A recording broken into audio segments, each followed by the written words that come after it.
did follow each other in a certain sequence, and they did animate the life of these churches in a way.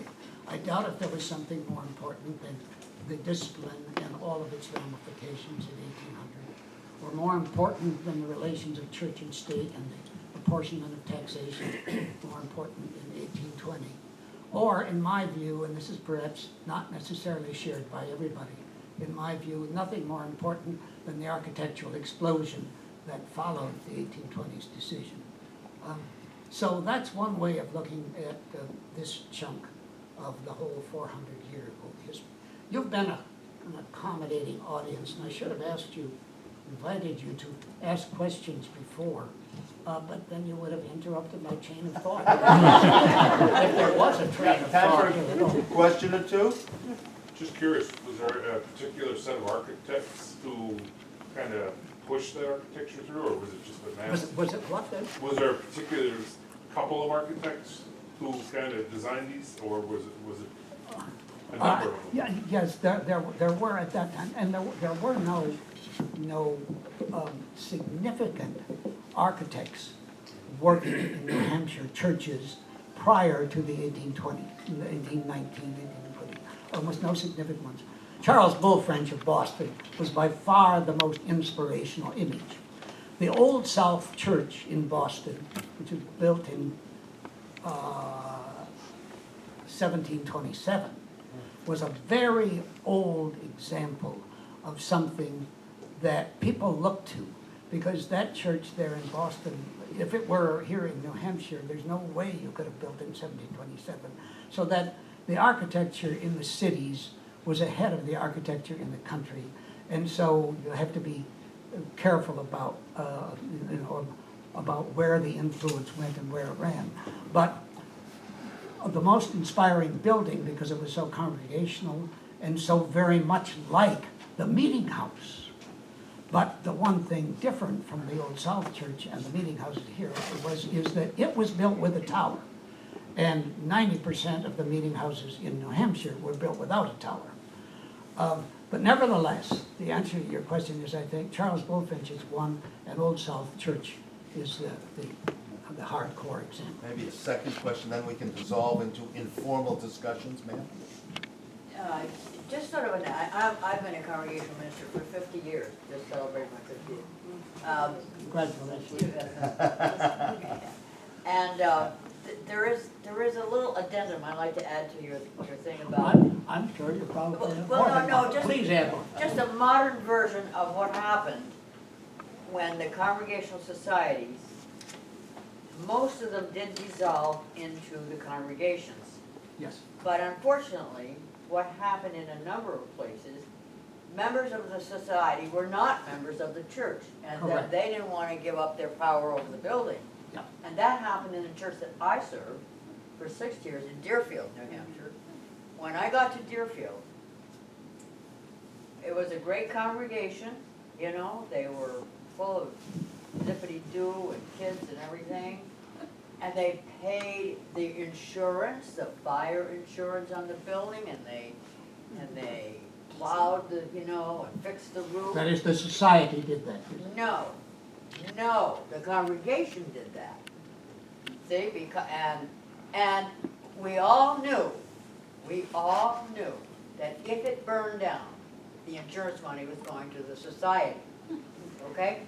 So, it began to really itch on people, and because Deerfield had one of those original round chandeliers with the wick and all that, one of the few remaining ones in New Hampshire, and you know, those folks were pretty much proud of it, and they polished the glass every year for Christmas Eve and this and that and this and that. One day, I went over to the church to do something, and the chandelier had been lowered to the ground, and there was some electricians working on it, electrifying it. And that was decision was made by the society. So the congregation really, the long and the short of that story is, in order to separate those two groups, because by this time the society folks are not members of the church and they're, you know, They own the deal for your fare, that's what they do. Oh. I had to write a long paper and send it to the New Hampshire legislature about this, the two groups, and would the legislature please separate them? And it took about 6 years, and they did do it finally. So the society got out the door, and the church members, you know, began to be feeling like this was their church and their community, so forth. What happened to the chandelier? The chandelier was electrified. Yes, there were liabilities in this structure that was invented in the early part of the 19th century. But it also, for a long time, it served to work pretty well throughout the 19th century. If you were a Congregationalist, but if you were a Yes. Baptist or a Presbyterian, you know, the people didn't want their tax money to go to Presbyterians. Are you kidding? I should interrupt that. Professor Jaeger, thank you so much for this most interesting talk.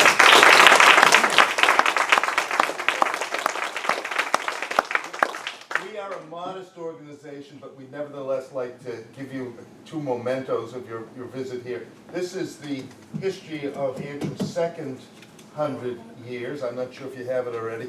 And also, we're proud to have hosted a family that's maintained and celebrated a 250-year-old Scottish tradition of woodworking. So we'd like to give you that. That's fantastic. For the town. Fantastic. Okay. You know the Dunlaps. You know that the president of the New Hampshire Historical Society is a Dunlap, and he is actually part of your distinguished tradition. Yes. As to parades and promenades, thank you very much. I thank you very much. But I'd like to make a comment on that. I've spent some time with this book. I do not have it. I Oh. spent time, and I now have it, do I? Now you have it. Thank There's you no very- due date for this. Speaking as a library trustee. I'm very glad to have this, because I find your Antrim ecclesiastical history to be one of the most interesting can of ecclesiastical worms. No, I'm sorry. Figure I should have used. More to But come. it's a wonderfully tangled, mixed, rich, complex church history that you have in this town. I mean, as you all know, I was sure, Congregationalists came in and were very effective and successful in Antrim for a long stretch, and then they evaporated. I mean, that didn't happen quite with that kind of drama in many other towns. So you have a very good story, but you can't get the accurate story by just reading those sections once. Oh, you have to dig into. I don't know if it's in that book, But but I don't know if it's in that book, but I remember going back and reading the minutes from all the meetings all the way back, and apparently our town kind of ignored certain laws, and the selectmen just kept gathering the taxes, something like 3 years after the law was passed. I think as late as 1827, Oh, that, the town of Antrim was paying a minister for his services. So, it doesn't cause a lot of 1827? sense. yeah, that's my memory. You should. and you were there, right? Ron Haggett and I and Ben Pratt, we were all involved. So thank you so much. On to refreshments and to the formal discussion.